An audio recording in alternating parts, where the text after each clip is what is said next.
Okay, can you guys see my screen, yeah? Yes. Yeah, And you can all hear me, all right? yeah, fine. Okay, well, this is going to be the spreadsheet you guys will be using.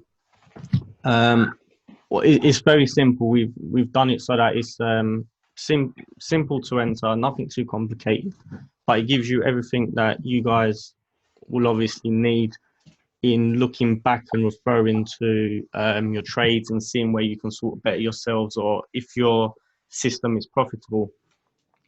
So the only part you guys will actually need to fill in is anything that's green.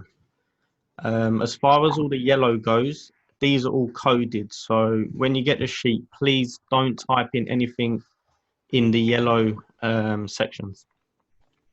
So if we start with account size, you can put in whatever account size you want to start with. You can do 200, you can do 100, whatever you want. So we'll start off with 100. And then the risk is how much you want to risk per trade. So I've just put 1% there. You can change it to 2% if you want, and that will update everything for you guys. We'll leave that on 1%. Now, as you can see, when we was taking the trades, it was a simple process. So you start with your date, the time you took the entry, time you took the trade, the currency pair.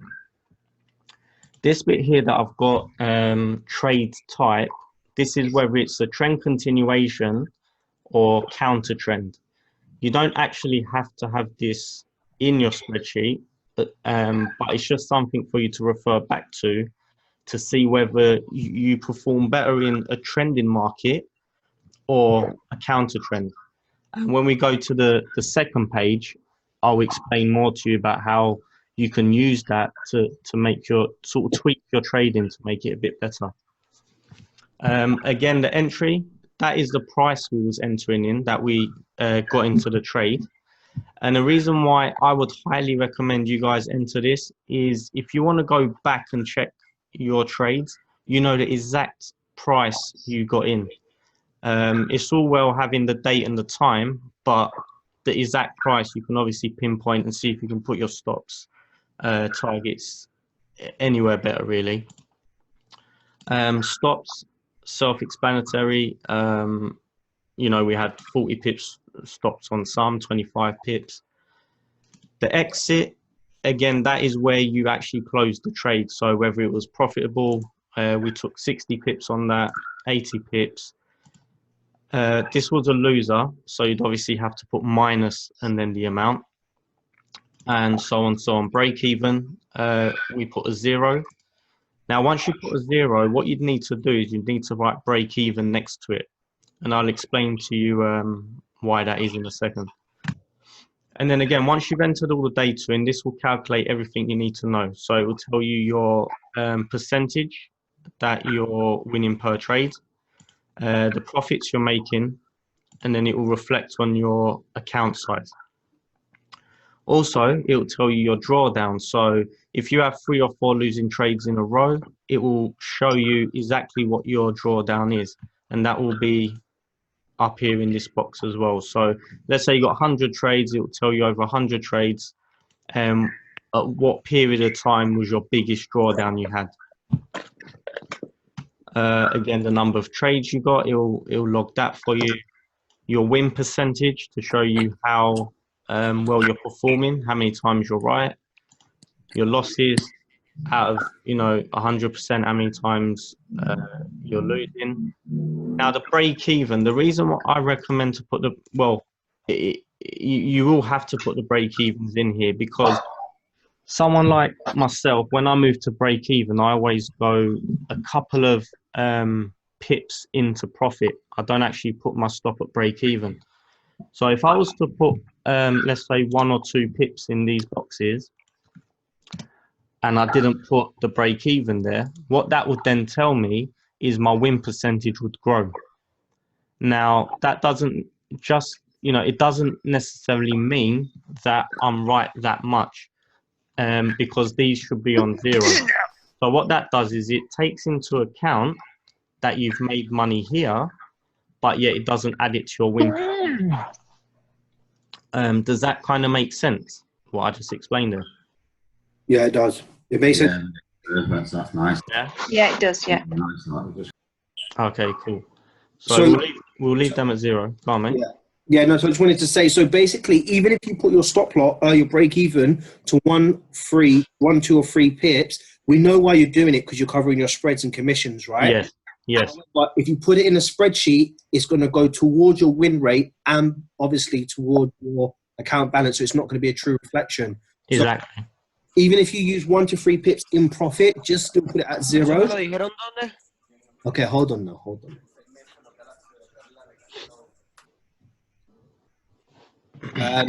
Put it at 0 so you get a true reflection on your account, because all you really want to be doing, as Hass is saying, is taking account for your wins and losses. Your break-evens will be reflected here, and then he'll go into basically explain what we can do with his break-even trades.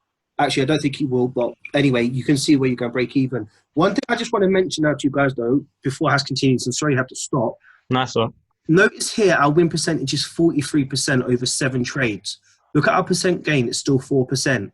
Okay. Now, I know that may not seem huge to most people, but we traded a matter of less than a month. We're still 4% up. That is huge returns.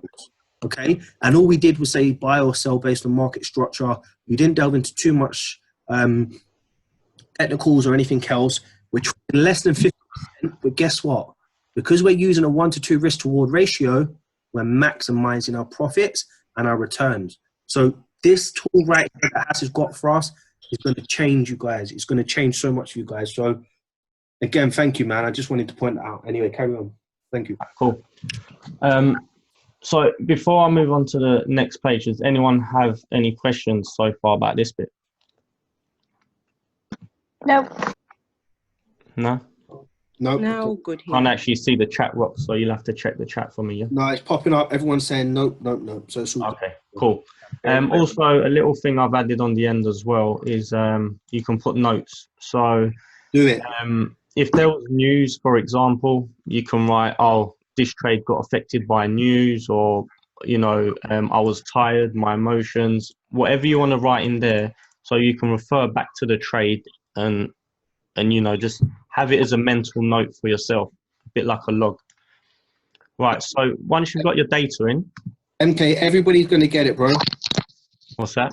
MK's asking, can we have it? I said, everyone's going to get it.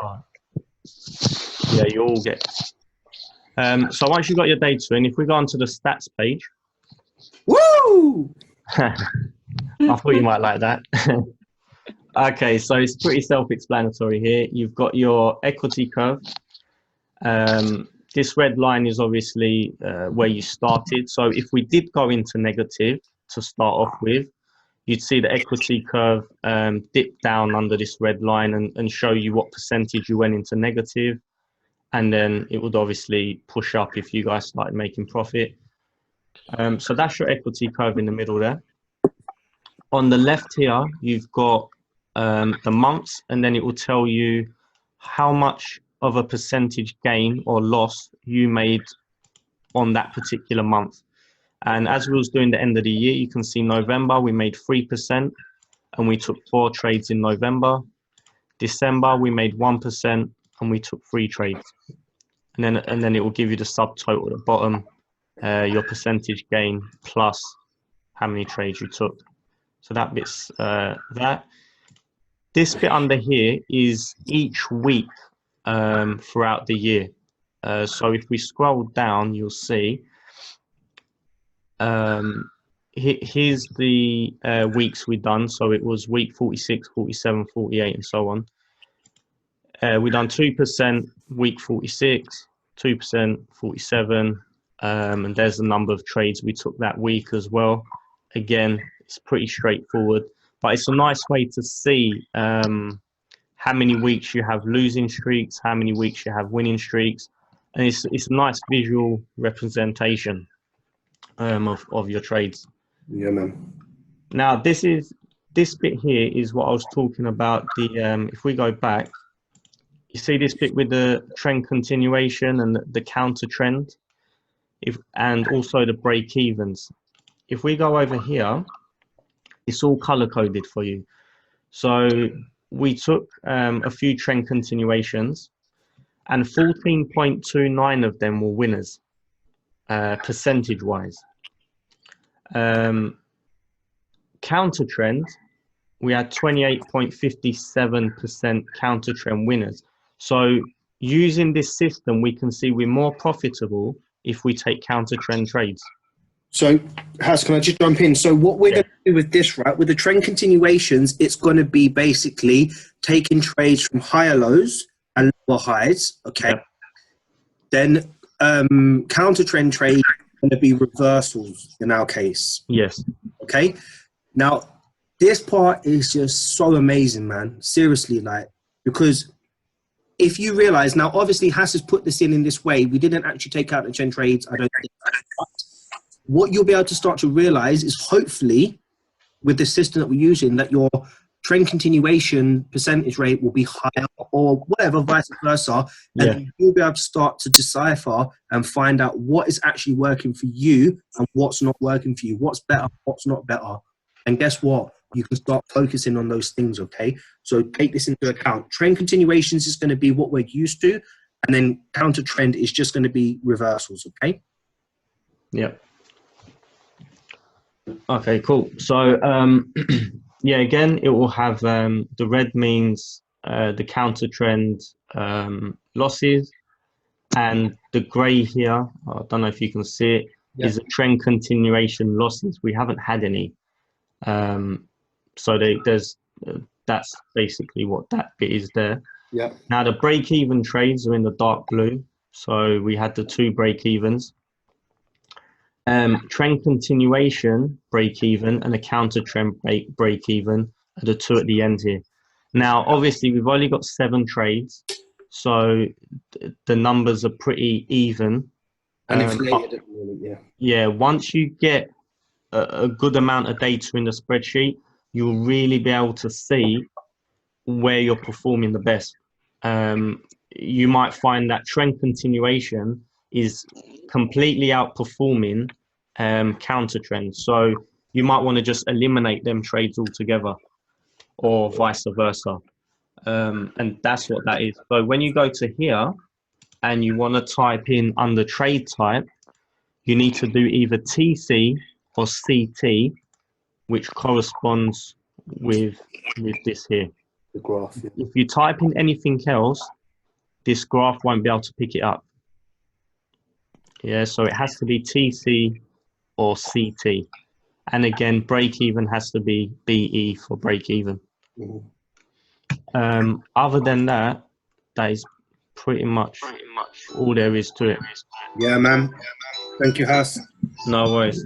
Really appreciate it, bro. Is there any questions before I stop sharing?